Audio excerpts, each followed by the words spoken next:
me llegó el momento de perder. Tú tenías mucha razón, me hago caso al corazón.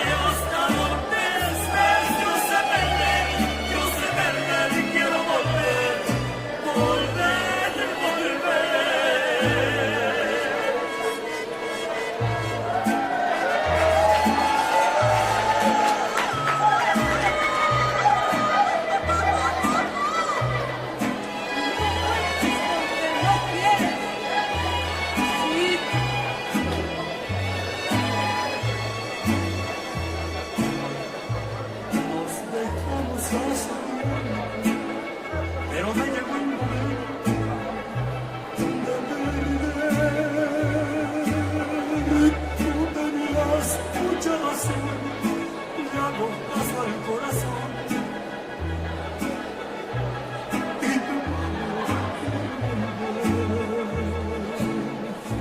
Y volver, volver, volver a tus brazos otra vez. Llegaré hasta donde estés, yo sé perder, quiero volver, volver, volver.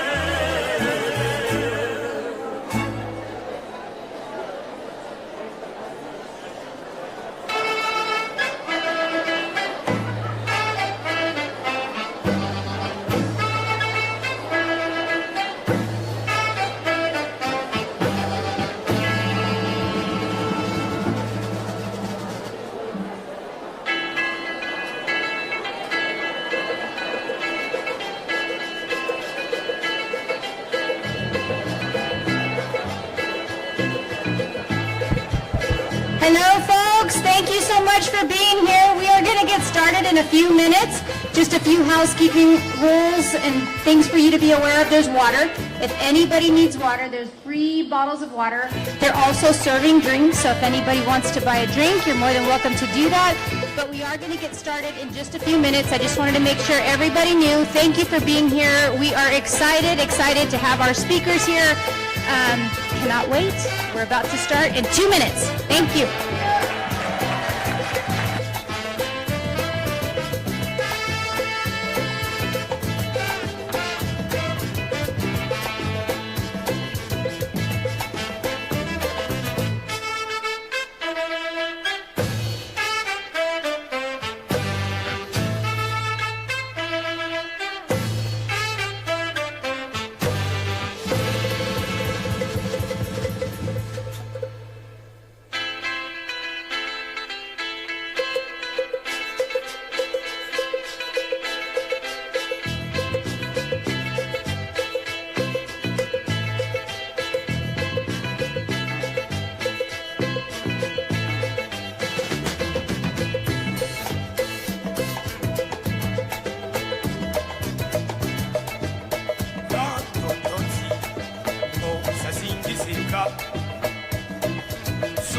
Samayela banzila ni twaku Tanto tonsi Ngo sasindiseka Sungu samayela banzila ni twaku Ulele tolo mupimpa Ndosi zambita mona Samayela ndosi zambise Bila wasikanda wadela bila Ulele tolo mupimpa Ndosi zambita mona Samayela ndosi zambise Bela, belo wangupi, belo bonisa, misa kwa gamba zakanu. Kumanyima, kuzi bela, belo wangupi, belo bonisa, misa kwa gamba zakanu. Fula!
Poco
rising of the phoenix all ends with beginnings. What keeps the planet spinning? The force from the beginning. We've come too far to give up who we are. So let's raise the bar and our cause to the stars. She's up all night to the sun. I'm up all night to get some. She's up all night for good fun. I'm up all night to get lucky.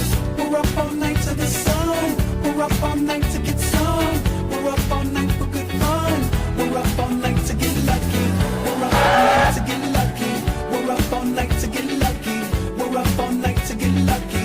We're up all night to get lucky.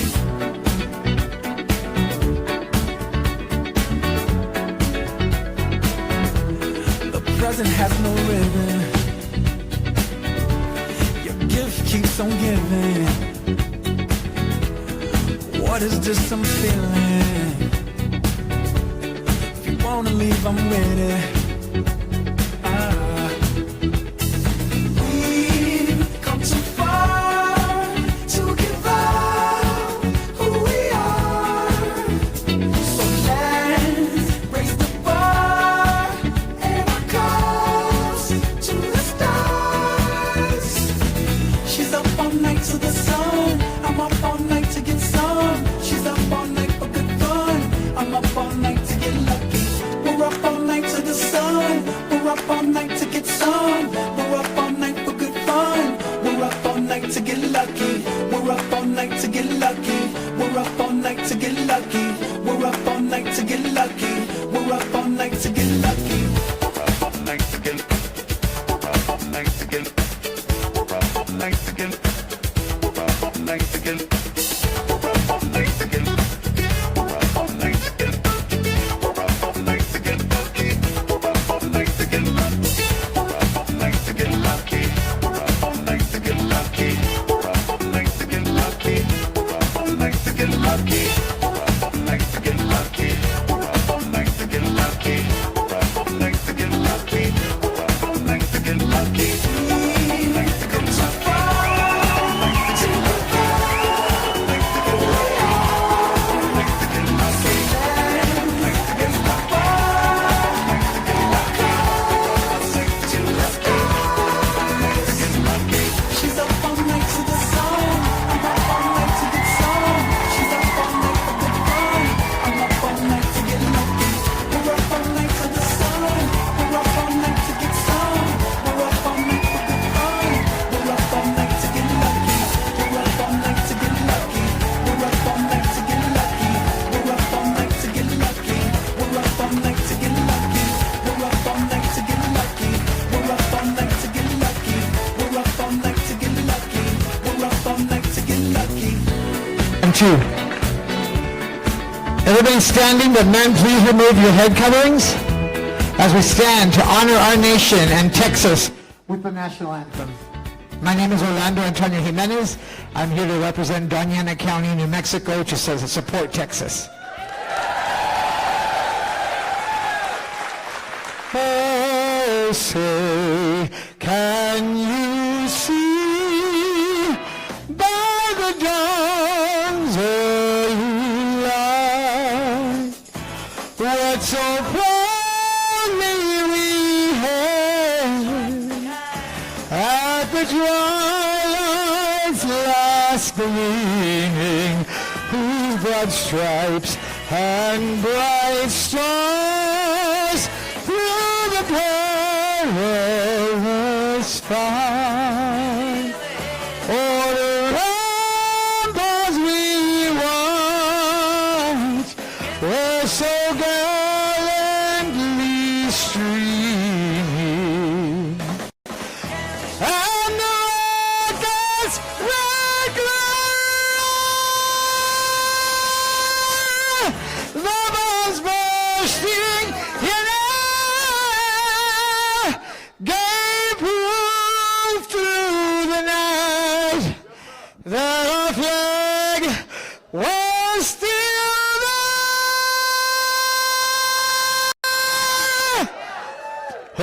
So say does that star-spangled banner yet wave o'er the land of the free and the home of the brave.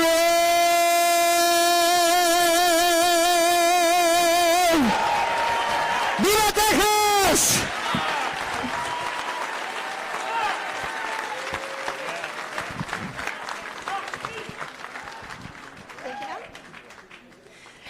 Good evening, everyone. My name is Diana Maldonado Rocha. I'm the District 3 City Rep for El Paso. And I am honored tonight to be able to introduce all our distinguished guests. And so I'm just going to go through them really quickly. If you could please just hold your applause until the end, because we do have a list to go through. So first, Ms. Emma Acosta. She's the former city representative. She's also the chair of the East Side Democrats. Okay, well, we can do it differently. She is Mr. Raul Lerma, who is the chair for the Tejano Paso del Norte Democrats. And I better get my glasses on because I don't want to mess anything up. One moment. And then we have Richard Genera, who is the SDEC man and the chair of the Young Democrats. We have Judy Lugo, the SDEC woman, Texas State Employees Union. We have Jesse Moreno, who's the chair for the UTEP Democrats. Mary Bowles, who is the chair for Tejano Dems El Paso. Doris DeRams, excuse me. She is the NAACP vice president.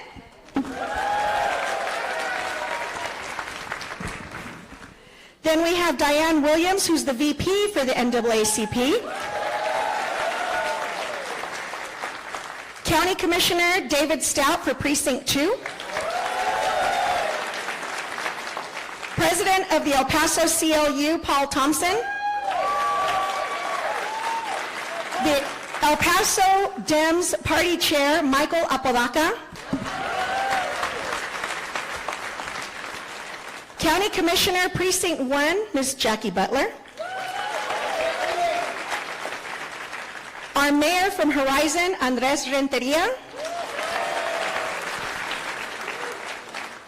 Rachel Quintana, former city representative for District 5. Norma de la Rosa, she is the president of the El Paso Teachers Union.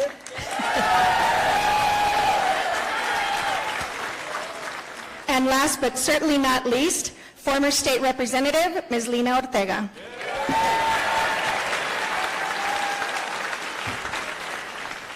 I'd like to also recognize the pastors that are out in this big crowd tonight. If you could stand, please. Thank you all. Thank you all. And the precinct chairs. We have a lot of precinct chairs here this evening, so please hold your hand up or stand. Thank you. Thank you all.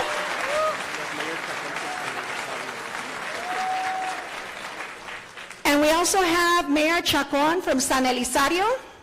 Where are you, sir? There you are. Thank you so much, Mayor. Thank you all for coming this evening, and I'm actually a little nervous right now, so sorry. But I just want to take this time to introduce to you a woman that needs no introduction. And she is leading right now, or represents, the biggest bilingual region within North America. And she always fights for democracy.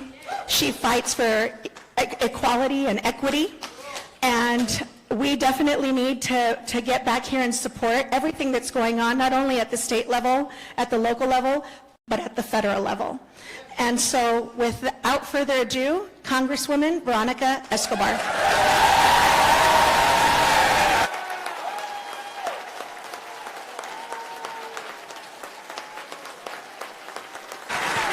Hello! Buenas noches!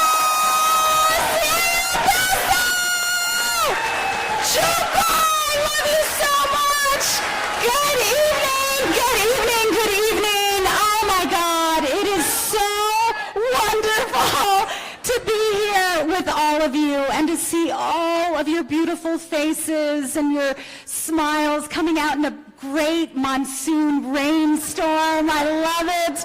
I want to thank each and every one of you for coming out and spending some time with us tonight in the middle of what is a whole lot of awful shit that's happening in the world. So thank you for coming out. I want to thank Beto, our hometown hero. Beto!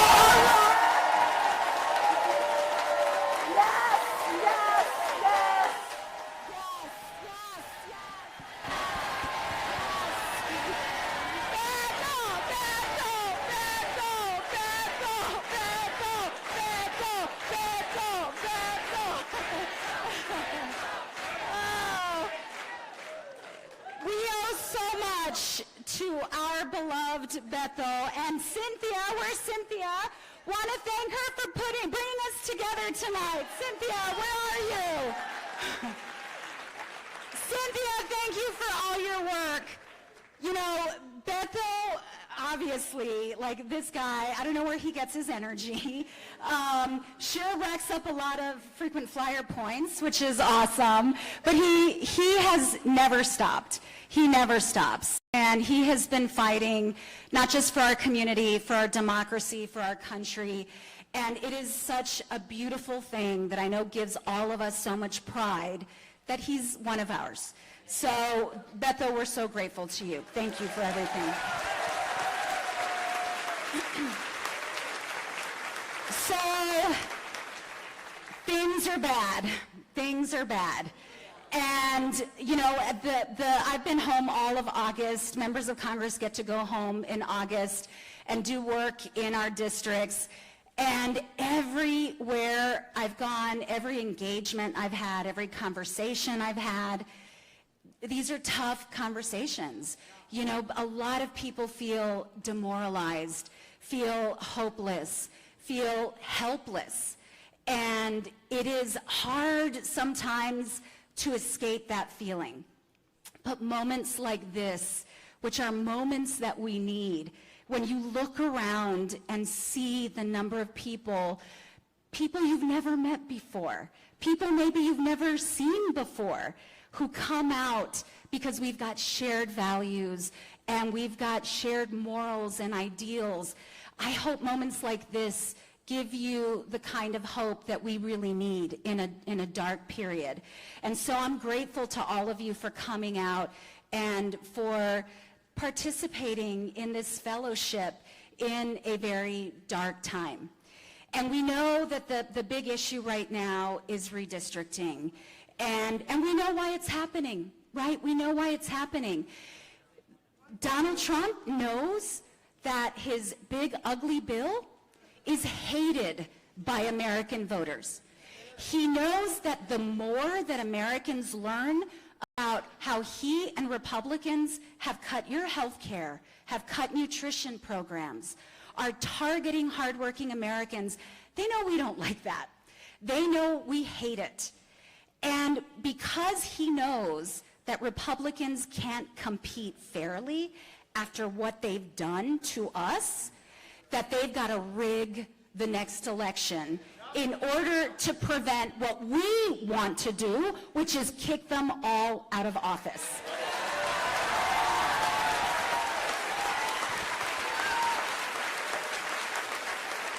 And let me tell you, it is crystal clear that he does not have faith in the big ugly bill. But it's not just about the midterms. It's about 2028 as well. That's what's on the line.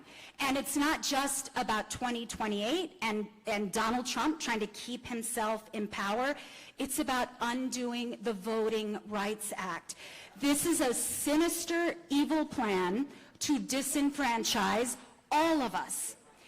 And I am so proud of Texas Democrats who are fighting in the House, putting everything on the line to raise awareness, to make sure that they are fighting for all of us. And I know that Joaquin and Jasmine and Beto are going to talk more about redistricting. I want to tell you about one other thing that is happening right here in our community that should infuriate all of us, and I know it does. On Monday, I toured the mega immigration detention facility that was constructed on Fort Bliss. And let me tell you the way that I see this. In addition to how immoral the mass deportation plan is, how immoral the treatment of people who make up the backbone of our workforce. But what is also immoral is the amount of money that is being poured into this immoral system. That facility that I toured on Monday is $1.24 billion. Just that one facility. Altogether, the mass deportation, the immigration detention system funded in the Big Ugly Bill, $45 billion. You know what we could do with $45 billion? We could house every homeless individual in America for half of that. We could house every homeless individual for half of that. We could feed every child in America for 5 years with that money. We could house every unhoused veteran 5 times over with that money. This is their priority, deporting immigrants, separating families, and taking your benefits and programs that help our families away in order to fund their evil, immoral plan. And I want you all to help us spread the message. In a moment when Americans are struggling to make ends meet, after they promised they would fix the economy on day one, they are spending our money on this immoral plan. And as I mentioned at the top of this, you all, it is beautiful that we are all here together in fellowship. I am going to ask you to do more. Right outside these doors are some incredible organizations that I have the privilege of working with. The local El Paso Democratic Party every single week calls Democrats to talk to them. Every week, including new Democrats to try to ensure that they understand what's on the line. And they call longstanding Democrats to ask them to help volunteer. So we've got a sign-up table right outside the local El Paso Democratic Party. We've all, led by Mike Apodaca. We've also got, for all of you young people, we've got the Young Dems led by Angie, who's outside, and we've got the University Dems led by Angie, and Young Dems led by Jesse. They need you. They need you. If you're a college student, if you're a young student, they need you. I want you to know what else we're doing, and we've got Josie right here. We are spending the weekends in people's homes, in their backyards, in their living rooms, and as our hosts invite their neighbors, some who maybe haven't ever voted, some who have voted as in Republican primaries, some who are infrequent voters. And we're having conversations in their homes with their neighbors and building bridges and growing our base. So we need you. Josie hosted Sundays, and we had a beautiful event on Saturday in the Lower Valley. We've got another one coming up this Saturday. If you want us to be in your home, if you want to help build these bridges, if you want to help build out our base, we need you. Please sign up. We also have Ben Wilbanks with Blue Action out there. Another great organization that we are working with. So Blue Action believes in the power of influence among your friend group and among your loved ones. Y'all, people aren't reading newspapers anymore. People aren't watching the news anymore. People are not going to trusted sources anymore. People are getting their information from TikTok, from YouTube, from Instagram, and from friends and family. So let's be that influencer. Sign up with Ben, and Ben will put you to work. And you be in charge of 5 people in your life. And you will make sure they have the information they need, and you will make sure you get them to the polls in the primary, in the general, for school board, for city council, for commissioner's court. So I love this crowd. I need to put you to work. So we need your sweat equity. And I have to say, speaking of sweat equity, Deanna was up here. I see Commissioner Stout. I know County Judge Ricardo Samaniego will be here shortly if he's not here already. Members of City Council who fought these maps. Let's give them a round of applause because they were helping fight the maps. Thank you, thank you, thank you. Commissioner Jackie Butler had a resolution to fight the detention facility. So people, local government matters. Local government matters. Judge Samaniego flew all the way to Austin to fight the maps. So we need you. We are a great community, but last election, we swung 20 points to the right. So, yeah, 20 points to the right. So when we feel the anxiety of what's happening across the country, we've got work to do in our backyard.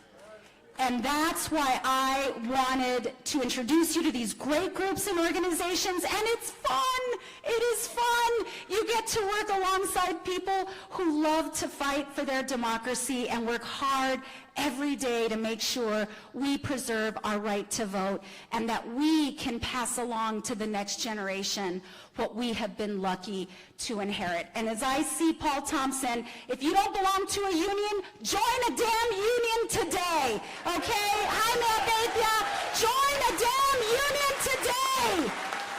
Join a union today. So, again, thank you all for coming out. We need to put you to work. Sign up, join a union, invite us to your house. We want to be there to help grow democracy in El Paso. We will lead by example because this community has always led with love. Thank you all so much. I appreciate you. Thank you, thank you, thank you. Thank you. Thank you, thank you. Thank you. I love you too. I now have the incredible privilege of introducing probably the one person who lives most rent-free in Donald Trump's head.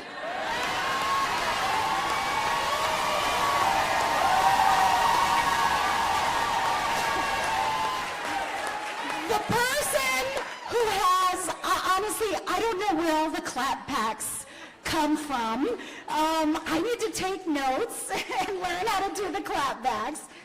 But someone who has burst onto the national stage after serving her district in the state legislature, after fighting for people as a lawyer, and she, my friends, is a star. Help me welcome my colleague, Jasmine Crockett!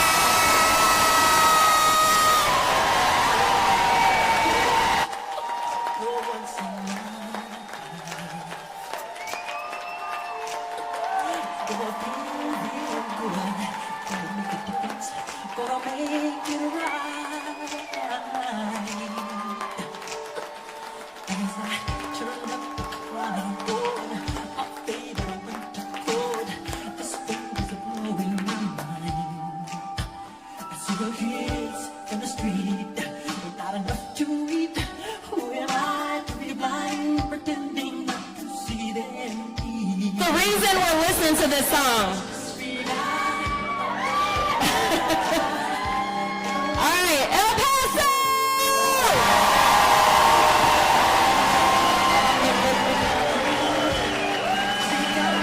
Nowhere to go, that's why I want you to know. I'm starting with the man in the mirror. I'm asking him to change his ways. And no message could have been any clearer. If you want to make the world a better place, take a look yourself and make the change.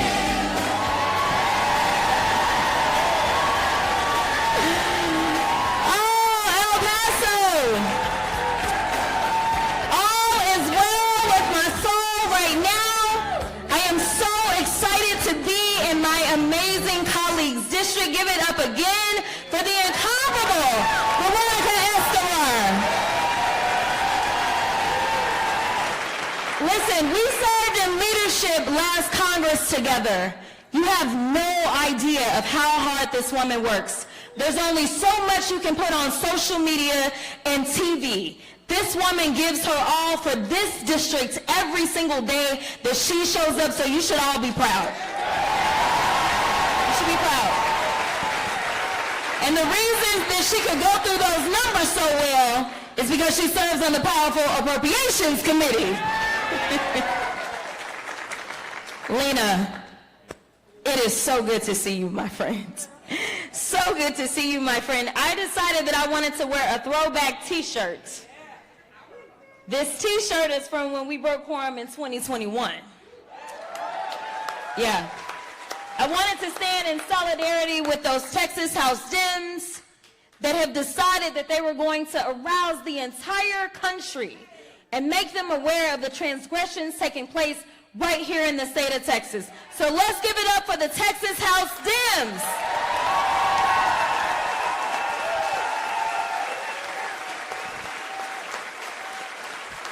So, if you've ever seen me speak, then you know that I usually don't repeat myself, number one. Number two, I always try to figure out what is the song of inspiration for me. And today it was Michael Jackson. Now I'm an 80s baby.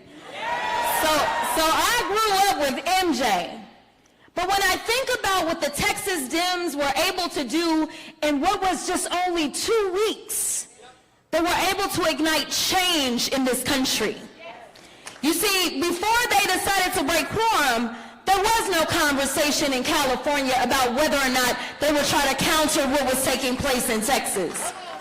There were no conversations going on in Illinois. These conversations weren't taking place until they had the audacity to say, we will not just sit here idly while you minimize our voices.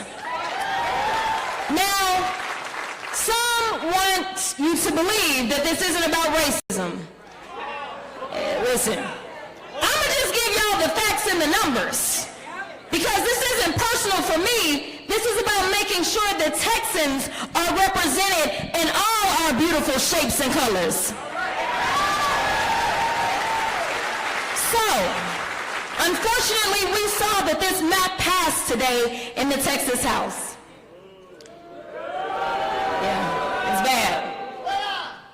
Now, if for some reason the Texas Senate decides that they want to break quorum, we can kill another special session. I just want to put it out there. But if for some reason this map ends up becoming law, do you understand that if you are, say, Latino in the state of Texas, that your vote is basically 1/3 that of your Anglo neighbor? If you are an African American in the state of Texas, then your vote is 1/5 that of your Anglo neighbor. Listen, we're not looking for handouts. We're looking for representation. We're looking for people that will show up and represent for us, all of us in Texas. There's 30 million people in this state. How dare they decide that only a certain group of people are allowed to be heard? We all are entitled in this country, in a democracy, to be heard and to have representation that represents us. is. People say, what can we do? Well, number one, you started off real well. You showed up today, even in the rain. Give yourself a hand clap. Now, number two, Veronica went down an exhaustive list of organizations that you can get engaged in. But the question... She forgot what? Indivisible. But here's the thing. Right now, people keep asking a couple of questions if they associate themselves as Democrats. One of the questions is, who is our leader? That's one of the questions. I am here to tell you that as Michael Jackson told us a long time ago, I'm going to need you to look in the mirror. You are the ones that we have been waiting for. The reality is that most people don't want to listen to a politician because most people don't trust politicians. And after all the things that we've seen, whether we're talking about the pedophiles or otherwise, I absolutely understand why they don't want to trust a politician. I'm not mad at you. So if you're not going to trust the politicians, then it's up to you to be the change that you want to see in this country. So that starts with doing things like making sure that they can't divide us. That has been my most frustrating thing. Because when you look at the agenda of this administration, there is something for everybody to hate. Whether you hate their immigration policies or really it's just immigration thuggery because it ain't policies. If you hate that, if you hate their anti-diversity, equity, and inclusion, also known as rolling back our civil rights and civil liberties, if you hate the fact that every time you look up, it seems like they're going after a political enemy instead of going after actual criminals, if for some reason you feel the way about the fact that they have fired hard-working federal workers in every single agency that you can think of, if you had looked at the fact that they are trying to defund education in this country so that only a select group can afford to be educated, listen, or you can look at the fact that they said we want to take health care away from 17 million people, also deleting $1 trillion out of the healthcare economy, raising premiums on every single one of you, no matter what type of healthcare you have, or let's just say that you actually care about your neighbor that unfortunately cannot afford to put food on their table, and so you say, I am against the fact that they want to shut down SNAP benefits to our most vulnerable when they're only getting $6 a day to eat in the first place. And by doing so, our farmers and our ranchers, which we have a lot of them in Texas, they are going to suffer. When they decided to cut off USAID, it was our farmers and our ranchers that suffered because they lost those contracts. Now they've decided that children that go to school and are entitled to a free lunch, they are not going to be able to eat. Let me tell you something. This is not a pro-life party. This is a pro-death party.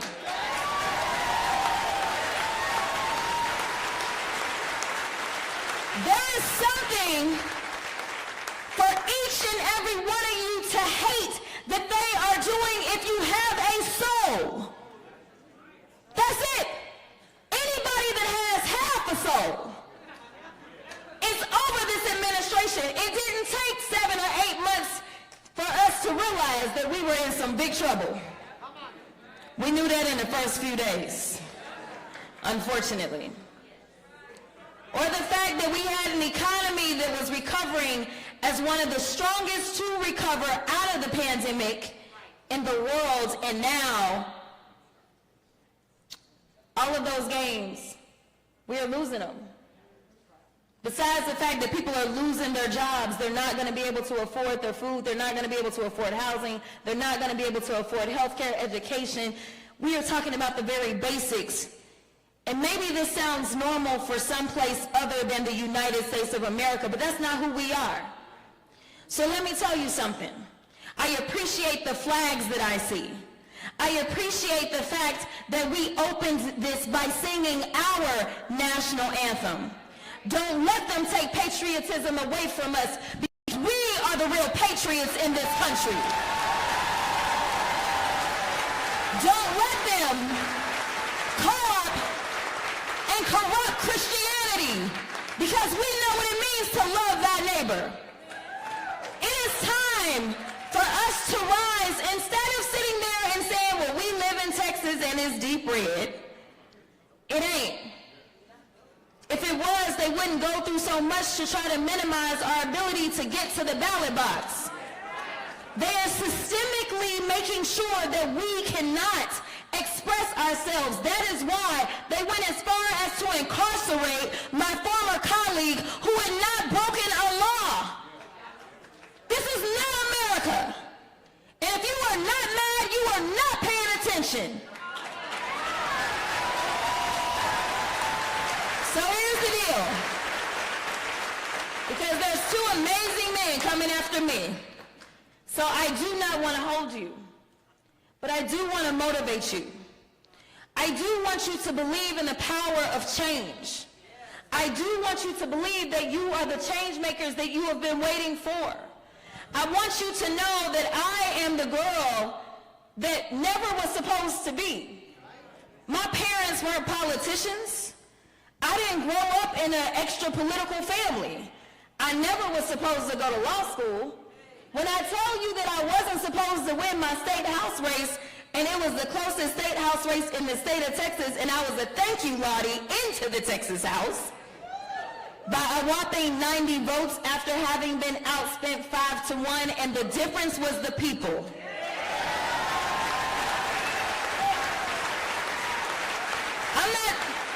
I'm not here to hype you up because that's what a politician is supposed to do. I'm here to testify and give you my testimony about what I know you can do. As I sat here with our amazing Councilwoman Rocha, we were talking about volunteers. And we were talking about how hard it is to find them. What I didn't tell her, and I mean this, and so that's why I want you to really pay attention and decide today that you are going to do something. You are going to do at least one thing to save this country, because this country belongs to all of us and our children that are coming behind us and their children. What I didn't tell her as we were talking about volunteers and campaigning was that when I was running for the state house, I ended up with over 300 volunteers for a state house race. That is unheard of. And even though we did not have the money, we had the people.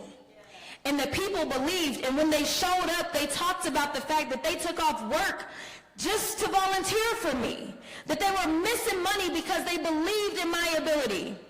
And somehow, after just one term in the Texas House, I got a call from the late, great Eddie Bernice Johnson. And she said, it's time for you to move on up, kid. Let me tell you something. Never, ever doubt yourselves. Never, ever doubt your power. You are the most influential person in your circle. Make sure you use that influence and you use it for good. So my challenge to you is, after you sign up for every organization that Veronica told you to sign up for, at least once a week. How many of you have a group chat? Yeah, you are. That's the only place we can't invade as politicians. Have y'all noticed that? No ads come in the group chats. So I need y'all to be my adsters. I need you to go in there and make sure you're sharing at least one truth. Don't be presumptuous that in your family group chat they all know what's going on.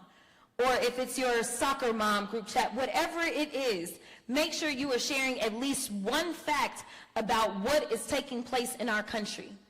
Because one of the reasons that we lost this election was because of disinformation, or as I like to say, just flat out lies. We need to be truth tellers. That is my charge to each and every one of you. Find one truth to make sure that you are telling people every single week that are within your circle.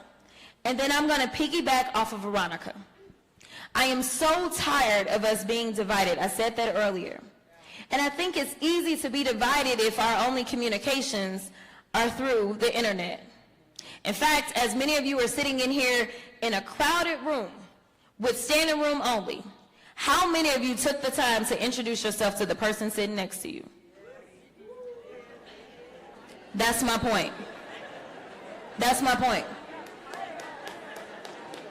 So, I heard we got some preachers in here.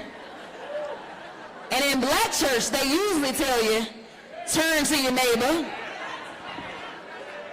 and at least say hi and introduce yourselves. You see, now I had no idea that that was the answer. That none of y'all had talked to anybody.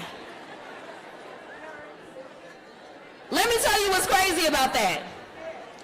This is a friendly room.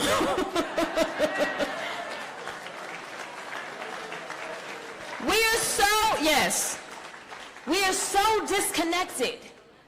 At some point in time, we used to know who our neighbors were. We used to absolutely be able to go over and borrow sugar, or at a very minimum, when I was growing up, everybody knew that I belonged to my granny, so if I got out of line, I was getting reported on, right? We have to get back to that sense of community. It is harder to hate someone that you know. It is so much easier to listen to them and to hear them pass an ugly red hat.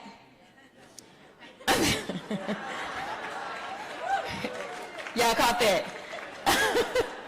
So I'm begging you, I'm charging you to push yourself past what our current norm is.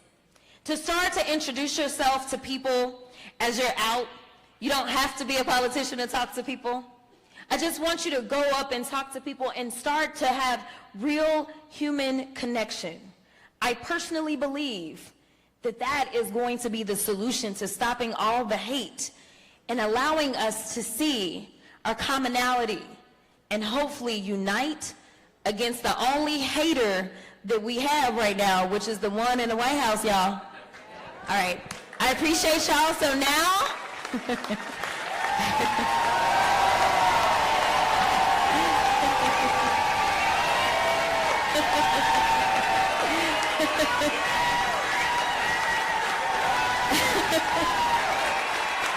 Listen, I have to pinch myself because every day I wake up with real life superheroes that surround me. And one of the superheroes that you're about to hear from is a superhero in every single way. Besides the fact that technically he kind of has like a body double. I'm looking for one myself, if anybody's interested. This is someone who understands the importance of doing right at all times. You know, it's interesting because a lot of politicians become real invested in something once it becomes personal. And then there's some people that just see good legislation and say it's what we need to do. Well, let me tell you, way before Congressman Castro was going through his own health battles, he was a champion for health care. That is what public service looks like. And overall, these are the type of people that we have to make sure that we are sending into every single level of government, is people that just want to do the right thing because it's just the right thing to do. So, I've never met his mama, but she raised two amazing public servants. And so I am so thankful to be able to serve with him, to be able to learn from him, and honestly just be able to admire him and all that he does. So please join me, my friend.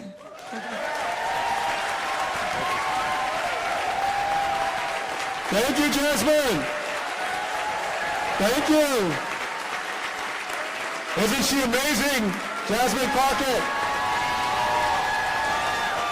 Thank you.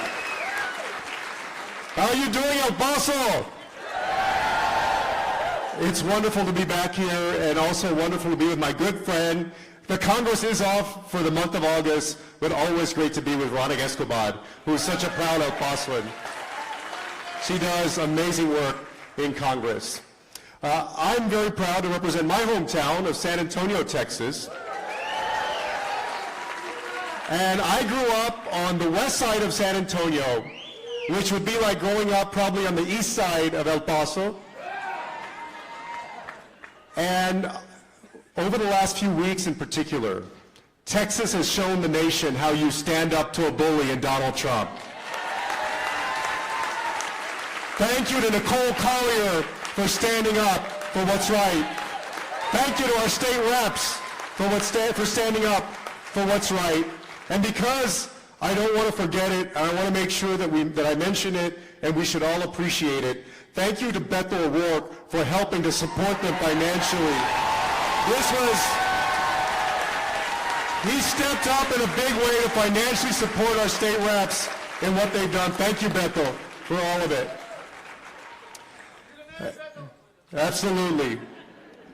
And, you know, as we think about what's going on, as we think about the oppressiveness, the divisiveness, oftentimes the hatred and the bullying, and we think about what's at stake for our country, of course, there's the issue of this illegal gerrymandering that's going on right now. But there's also the issue of ICE agents out on the street in American cities, wearing masks, refusing to identify themselves, looking for people who are brown-skinned and speaking Spanish to target. We warned them years ago that the legislation that Greg Abbott was pursuing with SB 4, that the legislation that Donald Trump was pushing in his rhetoric would get not only ugly but dangerous for people. And that's exactly what's happened now. I want you all to think about this beautiful city of El Paso. It's much like my hometown of San Antonio. And think about the neighborhoods and the communities that you grew up in. You think about, for example, the incredible contribution that our immigrants have given us, the lifeblood of both of our cities, the places that we call home. I think about my grandmother, who was the first in my family to come to the United States. My grandmother came here as an orphan when she was 6 or 7 years old. My grandmother was from Coahuila, Mexico. Coahuila, in northern Mexico. My grandmother and her younger sister, my grandmother's name was Victoria, and her younger sister was Trinidad. And they came to the United States because their parents, both their parents had died around the time of the Mexican Revolution. And the closest relatives that could take them in were not in Coahuila or in northern Mexico, they were in San Antonio. And when my brother spoke at the Democratic National Convention in 2012, you know, when you tell your story, after a while, if you give a big enough speech or you run in a big enough race, people start looking to tell whether you're actually telling the truth about your story. And there was this, I guess, genealographer that went and researched our family history, and quite honestly, in a way that I had not done. And she found the document that allowed my grandmother to come into the United States in 1922. And there was a line that stood out to me in that document. The line asked the question, purpose of visit. And her relatives had written in that line in 1922, to live, that she was coming to live. That is the dream, that is the contribution, that is the story of so many of our families over the years, of people that came here with nothing, who gave this country everything and helped us succeed in the United States of America.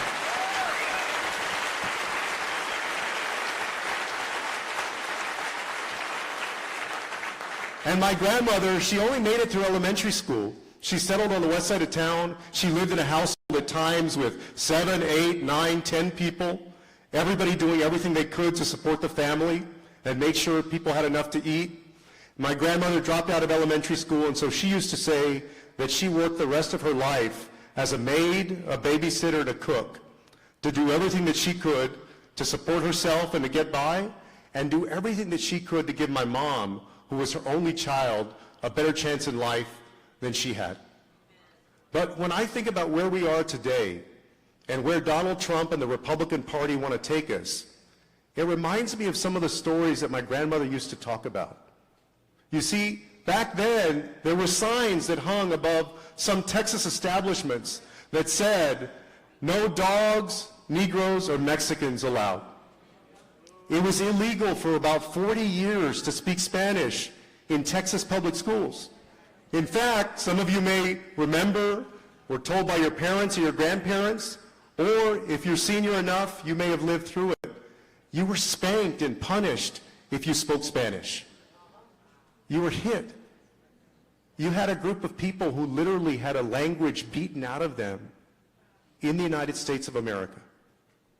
We are never going to go back to that United States of America.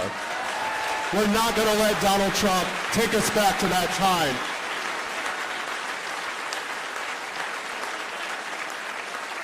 Because I know what my grandmother meant to her family and to her city and her community, just as I'm sure all of you know what your parents and your grandparents have meant to you. She worked all of those years, y'all. And this is where I want us to share our stories, as Jasmine mentioned. Because when we talk about things like cuts to SNAP and cuts to Medicaid and people talking about cutting Social Security and Medicare, sometimes we get wrapped up into talking about it only as black letter policy or numbers on a budget or a page. But it's not. It's a lot more than that. It's a lot more important than that. It's people's lives. And oftentimes, for a lot of people, it's actually a matter of life or death. You see, my grandmother, after working all of those years, she was a diabetic. And when she could no longer work, when she had worked as a maid and a babysitter and a cook, and gotten my mom through high school and through college, my mom was the first in her family to go to college, when she could no longer do any kind of work, my grandmother didn't have a 401k, she didn't own a house, she never owned a car, I don't even think she had a bank account. The only thing that she had to her name after all of those years in giving so much of herself was about a $335 a month Social Security check and her Medicare. And that's still the story for so many of our seniors today. So when they talk about doing away with Social Security or Medicare or cutting Medicaid, they're doing terrible things to so many of our senior citizens who rely on that just to get by.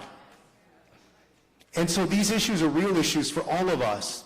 So please, go and tell your stories. Go and tell people what it means to you when they talk about these things. For me, as Jasmine mentioned, I know the stakes personally now, in a way, quite honestly, that I wish that I didn't. You see, I want to tell you a quick story in my own life. 3 years ago, I was on a work trip to Spain. I was the co-chair of something called the U.S.-Spain Council. And we were in Bilbao, Spain, and I'd never been to Spain before. And we were in the last night of this conference, and we were at this place that was like, I don't know, maybe 30 or 40 minutes outside of Bilbao. And it was late at night already, and I had a flight back to San Antonio early the next morning. And so I was a passenger in a car, and we were driving back into the city. And as we were driving on this road that was pretty dark, kind of a rural or semi-rural road, we were driving probably 65 or 70 miles an hour, and the driver hit a wild boar. Well, those of you that have ever hit livestock, any kind of animal on the road, you know the impact from that hit. And so the front end of the car was crashed in, the windshield was broken, the airbags came out, and I had never been in a crash. I'd been in fender benders before, but I'd never been in a crash that was that violent. And so right away you wonder, whether you're hurt, whether you need to go to the hospital.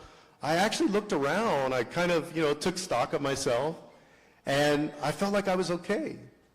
There was nothing obviously wrong. I wasn't bleeding. And the ambulances came and to check on us, and then after a while they start getting impatient. So they're wondering, okay, is anybody going to go to the hospital? Do you want to go to the hospital or not? And the only thing I noticed was that my hand had started to swell up a little bit and get red.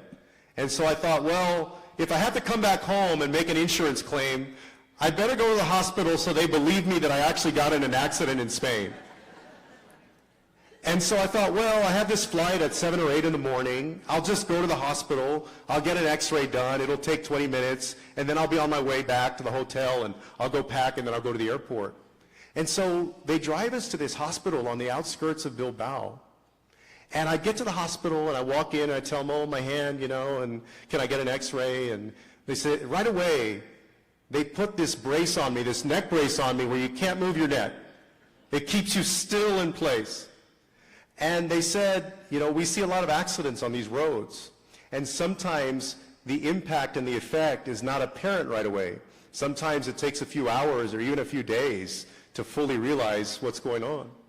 So they gave me something that I had never had before, because I've been pretty healthy and I'd never been hospitalized before. They gave me something called an MRI with contrast. Those of you that have had it, or a CAT scan with contrast, You know that they inject a dye into your body to see what's going on with your organs. And I'd never had that before. So it takes maybe like 40 or 45 minutes to do the whole thing. And then the doctor comes and she tells me that you know, they're going to let me go, and they start moving me to the front, and they were going to take out the IV. You know, one of the last things that they do when you're admitted to a hospital and they're going to release you is they take out your IV. So we're in these curtained off rooms, and I'm laying there, you know, kind of expecting to get out in a few minutes. And the doctor walks back in, and there's a curtain at the front of this area, and she closes that curtain. And she walks over to me, and it was at this point in my life where I wish I spoke better Spanish than I do. She walks over to me, and she says in English and in Spanish, she says, "I hate to be the bearer of bad news, but my radiologist called down to me, and he believes that he sees 2 neuroendocrine tumors that have moved from your small intestine into your liver." Here I was in Bilbao, Spain, in the middle of nowhere, as far as I knew, with a doctor telling me that I had cancer. And so I flew home. I missed my flight the next day, but I got home after that. And you can imagine the next weeks were filled with doctor's appointments and PET scans and CAT scans in San Antonio and then at MD Anderson in Houston. And I eventually had surgery in February of 2023, and the remaining tumors that I have haven't grown in 3 years. So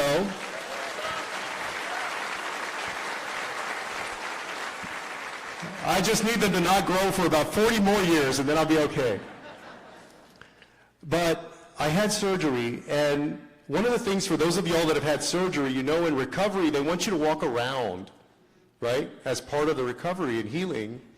And I was walking around, and they told us to take it easy. So I didn't watch any news. I didn't watch MSNBC. I didn't watch CNN. I didn't call Beto. I didn't talk to anybody. I didn't call Veronica. I didn't talk to anybody. But I'm walking around doing my laps, and I noticed that there's 2 rooms in a row of people watching Fox News. I said, wait, I thought they said to take it easy. But as I was walking around, it was people of different backgrounds. And as we were walking past each other, nobody really stopped to talk because everybody was dealing with their own thing. But in those moments, nobody's politics mattered. I didn't know whether those people are Republicans or Democrats, except I assume for the folks watching Fox News. But it didn't matter. And so when you cut things like Medicaid, and when you cut the Affordable Care Act, you're not just hurting Democrats or liberals or progressive people. You're hurting all Americans in this country. And that's why, as Democrats, we have fought those cuts, and we believe in supporting universal health care coverage for all Americans.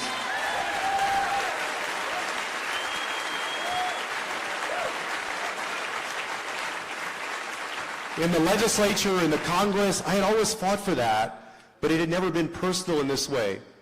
And then after my surgery, I got this long bill, this itemized bill. And you know, in a bill, the insurance company, I had to become an expert on insurance in a way that I never had before. On deductibles, on premiums, on co-pays, on a class of drugs called specialty drugs. And if you have to take one, you have to make sure that your insurance policy covers a specialty drug, or you're going to be paying thousands and thousands of dollars every month, which most of us, including myself, can't afford. There was a line in these bills that stood out to me. And that line was for a drug, for a treatment that I have to take every month of a drug called lanreotide. The line item price for this drug, every 28 days that I have to take it, every injection, was $24,000 per injection. And so when I think about what it means to replace in Texas 5 Texas Democrats in Congress with 5 Texas Republicans, I'll tell you what the difference is. I don't want 5 more people who are going to vote against cancer research. I don't want 5 more people that are going to vote against health care. I don't want 5 more people that are going to take away people's Medicaid and Medicare. I want people who are going to help folks in our country and our state survive and thrive in the United States of America. So as we fight these things, the most powerful voice that you have is your own. The most powerful stories you can tell are your own. And the most important people that you can tell them to are the people in your lives. Your family members, your friends, your coworkers, your neighbor, every single person who can make a difference. I told you as Democrats why I want to make sure that we keep our Texas Democrats. There's also a reason that Donald Trump wants those Democrats to go away, and he wants 5 Texas Republicans. He wants 5 Texas Republicans because he doesn't want any accountability in Congress. He wants 5 new Republicans because he doesn't want the Epstein files released. He wants 5 new Republicans because he doesn't want anybody investigating his crypto scheme or his crony capitalism. He wants these 5 new Republicans because he wants 5 new yes men and women who will do everything that Donald Trump wants. But that's not what we want. We want people who are going to represent the people of Texas, not Donald Trump.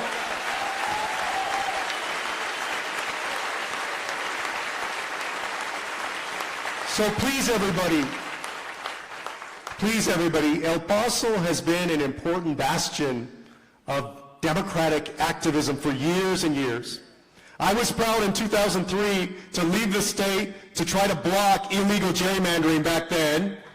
I served with people like Elliot Shapley, who was in the state Senate, Paul Moreno, Norma Chavez, Joe Pickett, so many incredible representatives from El Paso. And this fight is even more important, and the stakes are even higher now.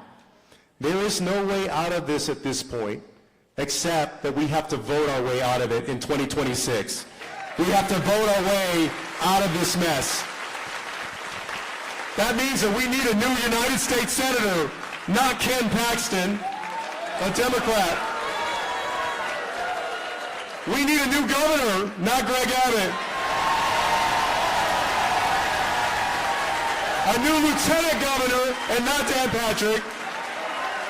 And a new attorney general in the state of Texas. And you all have the power and the energy and the passion to make it happen. So please, keep at it and keep fighting.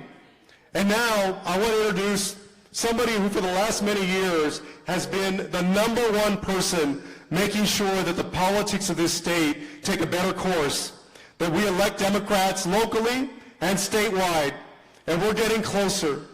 And that person is my great friend, Beto O'Rourke. Thank you. Thank you, thank you. Thank you, everybody. Thank you. Thank you. Thank you all. Thank you. Thank you, thank you.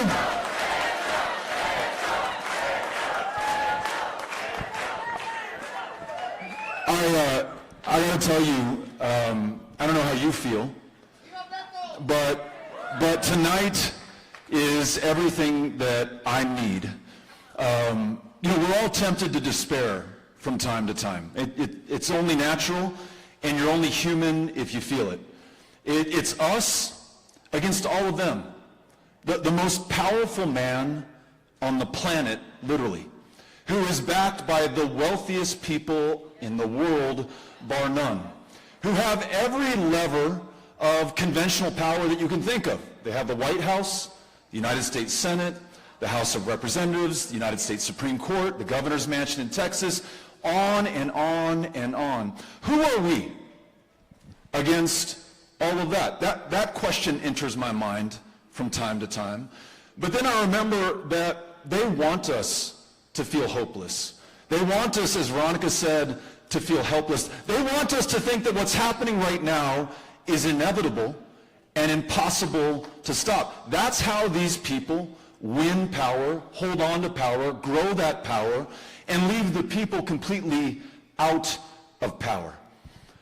From the day that he was named chancellor in January of 1933, it took Hitler just 53 days to destroy German democracy. And at every major turn over those 53 days, every time he exceeded his constitutional authority, every time he defied the German Constitution, every time he broke the law of that land, the German press, the German politicians, and most importantly, the German people did far too little, far too late. At every turn in those 53 days, there was an opportunity to stop him. There was nothing about him that was inevitable. But in 53 days, he goes from being this, buffoonish thug who can barely hold power to the undisputed master and dictator of the German people. Those who lived there at that time felt hopeless. They felt helpless. They thought this was inevitable. They didn't believe that they could stop it. In the 7 months since Donald Trump has been sworn in to the highest position of public trust in this land, he has defied the co-equal federal courts. He's dismantled congressionally chartered and mandated agencies and departments. He has colluded with corrupt public officials. He's covered up the crimes and potentially his complicity with child sex traffickers and rapists in this country. And he has dispensed with nearly every constitutional protection and safeguard that for the last 249 years, más o menos, has kept us a nation of laws and not one of kings. And now he seeks to grab even more power. It's these 5 congressional districts right here in the state of Texas. And let me make sure that everyone understands the stakes and the terms of this fight, because I guarantee you he does. If he's unable to maintain control of the House of Representatives in 2026, if he can steal that election now in the summer of 2025, then there will be no check on his lawlessness. There will be no accountability for his crimes and his corruption. There will be likely free and fair elections going forward in 2028 and beyond. Those are the terms for him. For us, those of us who are alive right now and so lucky to be on this planet and in this country and have the chance with 15 months to go to give everything we have, no matter where we are in this beautiful place. And we happen to be in the most beautiful that I can think of. If you look out these windows, and I was so glad that Jasmine and Joaquin were up on this stage and can see the mountains in Ciudad Juarez, this river valley, these people. Some folks despair, and they're like, why was I so unlucky to be around right now in Donald Trump's second term? Why do I have to go through all these things that we've just heard about from every speaker who preceded me? My bad luck. No, fuck that. Our extraordinary fortune to be alive and breathing. How many American generations have the chance to save their country at its moment of truth? We pity those who were not born into this generation, who did not have the chance to fight the mother of all battles for the future of our country. That is who we are here today. So we need to understand that as well, because if we fail to win a majority in the House of Representatives in 2026, I believe, and it's why I gave you that analog from German history in 1933, that the consolidation of authoritarian power in the hands of this president will be nearly unstoppable. And what that means for all of us is more masked, plainclothes, federal agents without warrants or badges sweeping our fellow Americans up off the streets. It means that more of Trump's political opponents will be targeted for vengeance and retribution, and yes, even for political violence. And it means more likely than not that a Republican majority Congress will roll out the royal red carpet for a Trump third term. That is our future. That is our fortune. That will be our fate unless we stand and fight right now. And look, those folks can be forgiven for thinking that we are going to submit and to bend the knee. Because look at the Ivy League universities. Harvard, which just settled for $500 million. Columbia for $200 million. Look at the big law firms on the East Coast that have committed hundreds of millions of dollars of pro bono work for the president's chosen priorities and will never again defend anybody who challenges this would-be autocrat or tyrant. Look at Paramount and CBS firing Stephen Colbert, one of the last places we do get the real news on our television anymore. Look at even some present company excluded in our own party who seek to conciliate and compromise, and yes, sometimes submit or even are advised to roll over in the face of what is happening in this country. So they can be forgiven for thinking that that might happen here. But that was before they met the Texas Democrats, who would rather break quorum, leave the state, go to Chicago if they have to, than to bend the knee to this guy. Or those of us empowered by people who have started one of the largest voter registration organizations in the country, in the state where it is harder to cast a ballot or to register to vote than in any other in the union. An organization that has also been supporting this fight to stop the steal of these 5 congressional seats. That fight has brought the wrath of Ken Paxton on our back, who sued us in Tarrant County Court to try to put us out of business. But what Ken Paxton, Donald Trump, Greg Abbott don't understand is that in this state, especially in this city, our knees do not bend, and we will not submit. So, despite the effort to put us out of business, despite his call to put me behind bars and accuse me of criminal contempt, my hearing is later this month. Depending on what happens, you all might need to mail me a cake. We did not react, we didn't respond, we didn't fight back. We got off the back foot onto the front, off of defense onto offense. We took the fight to him. We sued him here in El Paso court, and check this out. Thanks to our amazing attorney, Lynn Coyle, we defeated Ken Paxton in state court yesterday. Thank you, Lynn.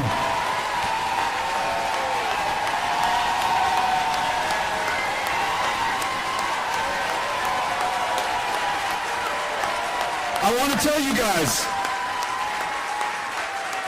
they're not used to people fighting back.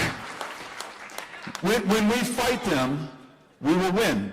I promise you, but we have to commit ourselves to this fight. No matter how intimidating it seems, no matter how hopeless we are sometimes tempted to feel, as Jasmine said, the real power in this country is with the people. For as long as we are a government of, by, and for the people, this room right here is the real center of power in America, but we have got to use it. So, in addition to joining all of the organizations that Veronica Escobar is going to hold us accountable for, she's going to check your registration before you leave. Make sure that you signed up. There is a congressional seat that is part of El Paso County that we have to win and flip blue. Tony Gonzalez, who represents District 23.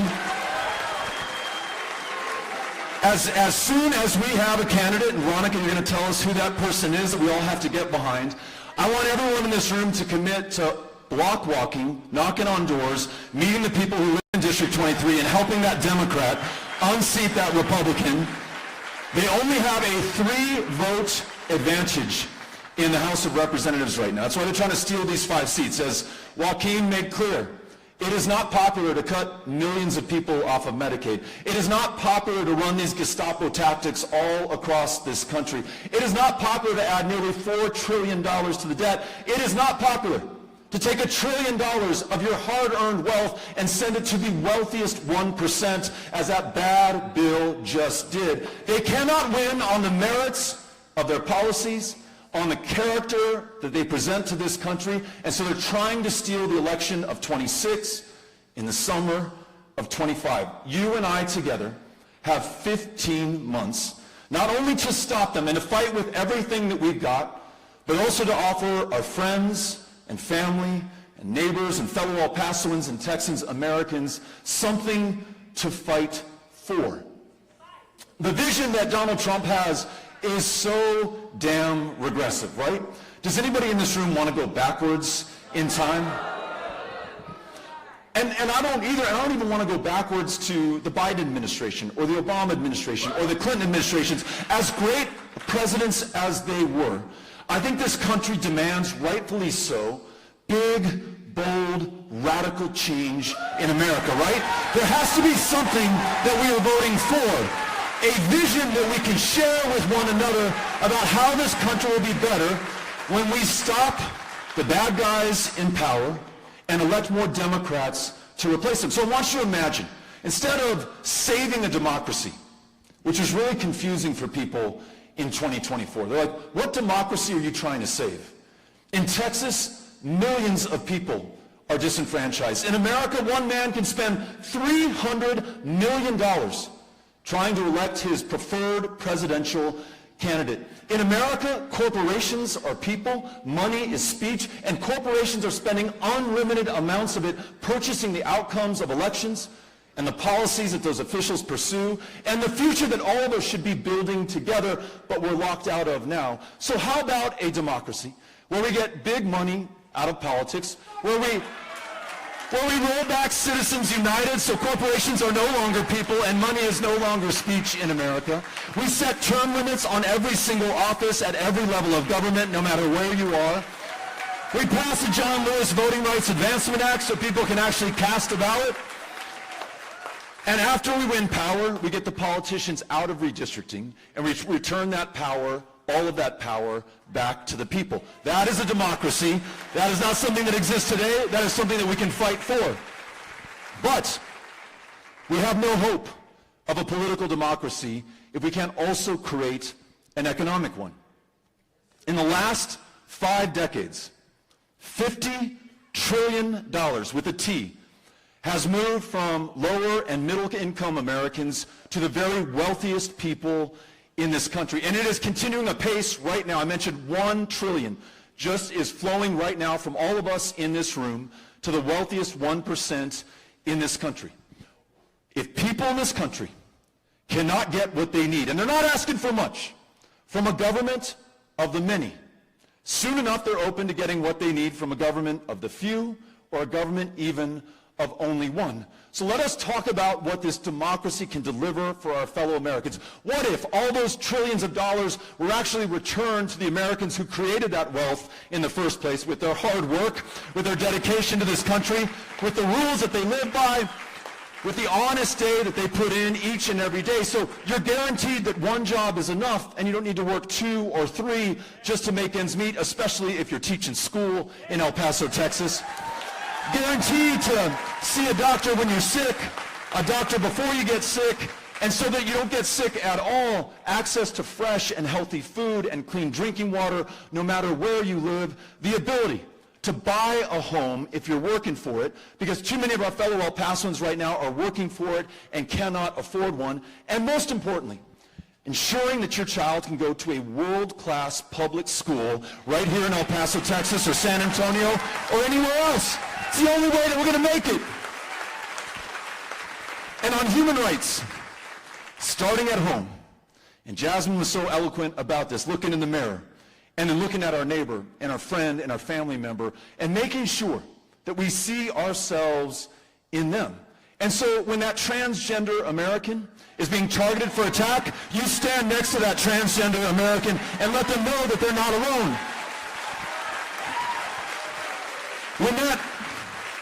When that immigrant who has been called a thug, an animal, a rapist, a criminal, but who is working the toughest job in America right now, breaking his back, busting his ass to make sure that there's food on our table, a roof over our home, that this economy and country works, when he shows up at the federal courthouse tomorrow for his appointed time in front of that judge, with those ICE agents with their masks and their caps and their sunglasses and their tactical vests and, armed for war, are waiting outside to take him out, you show up and stand right next to him. And make sure that you tell his family where he went, get his phone number, stay in touch with him, make sure that he is not alone. And for the women of Texas, let's remind ourselves that in 1973, abortion was just as illegal in the state of Texas as it is today. But no one came in from outside of this state to rescue the women of Texas. It was in fact 3 very young Texas women. You know Jane Roe's name, right? Linda Coffey, one of the attorneys. Sarah Weddington, 26 years old. Most complicated case she had ever tried was a no contest divorce. The three of them prevail upon an all-male United States Supreme Court to render the Roe versus Wade decision, ensuring that every woman make her own decision about her own body, her own future, and her own health care. So, message to Donald Trump: do not fuck with the women of Texas or you will find out. Right?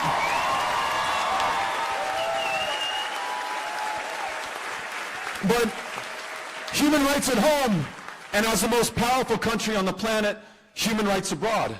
Imagine this: an America that is no longer complicit in the bombing and the starving and the slaughtering of tens of thousands of children in Gaza. And instead, we use the awesome power of this country to convene the nations of the world if we have to ensure that we establish a sovereign, independent state for the Palestinian people, work for their safety, the safety of the Israeli people, of everyone in that region, sowing peace and reaping prosperity, not just for them, but for all of us. And then bring that same logic back home and recommit ourselves to the Constitution, to due process, to the Bill of Rights, to those protections that are being erased and destroyed right before our eyes over the last 7 months. And then this one, and I don't have to tell Jasmine, and I don't have to tell Joaquin, and I definitely don't need to tell Veronica this, but the next time that Democrats hold power, because present company excluded, they had talked a big game. And then when we had the White House and the House and the Senate after 2008, when we had the same after 2020, we did great things, but we did not move an inch on immigration. So with Claudia Yoli's help and others who know and live this experience, we're going to make sure that every dreamer is legal for life, every dreamer's parent is legal for life, every hard-working American doing the job that no one else will is legal for life, contributing even more to the greatness of this country as U.S. citizens. As Mandela Barnes in Wisconsin said at a town hall that we were having in Milwaukee last week, when we win power again, we need to drive the car like we stole it, right? Everything we've got on everything that we care about for everyone who's being harmed right now, who can be so successful, not just for themselves, but for this country, when their potential is finally unleashed. We can do this, right? Now, they don't want us to believe that we can. They want to intimidate us. They want to leave us hopeless. They want us to think that this is inevitable. It is up to us to decide differently. 1858, Lincoln's having one of those great debates with Douglas, and they're debating the essence of power in this country. And Lincoln says something to the effect that, you've got the presidency, pretty damn powerful, the Congress, the courts, the state legislatures, but more powerful than all of that is all of us. He called it public sentiment, and he said it is everything. With it, nothing can fail. Without it, nothing can succeed. So signing up for these groups, campaigning in Tony Gonzalez's district in 23, registering our fellow Texans here, because for these statewide races for Attorney General, Governor, U.S. Senate, our votes in El Paso count just as much as the votes in any other part of the state, and we need to make sure that we get people out. Going to these protests, which are breaking through to our fellow Americans right now. The No Kings rally, good job, guys. The hands off, good job. Everyone's showing up, taking a chance. That stuff is working right now. It is changing how people see this president. New poll just came out. His numbers are at an all-time low, the lowest for any president except for Donald Trump version 1, right? On immigration, his signature issue going into the 2024 election, he's polling at 35%. When you amplify what he is doing, who it is hurting, and how un-American it is, this stuff is breaking through. Last thing, for that doubt that still remains in your head, looking at what we're up against right now, let us remember who we are at the end of the day. I mean, here in El Paso, we had Lawrence Nixon, who broke the white primary. He fought that thing from 1923 to 1944, integrated elections here in El Paso. We had Thelma White, whose case before a different state judge integrated higher education for all of Texas in 1954. We had Bert Williams, who wrote and passed the first ordinance to desegregate places of public accommodation anywhere in the United States of America, and it happened right here in El Paso, Texas. the 49 Bowie Bears, the 66 UTEP Miners. We are a town of underdogs that can go up against anyone, and we are Americans. And for the last 249 years, no matter what they have thrown at us, when we have chosen to come together, we have overcome it. We freed ourselves from the most powerful force on the planet, the British Empire, to ensure that we were free from ever being ruled by kings.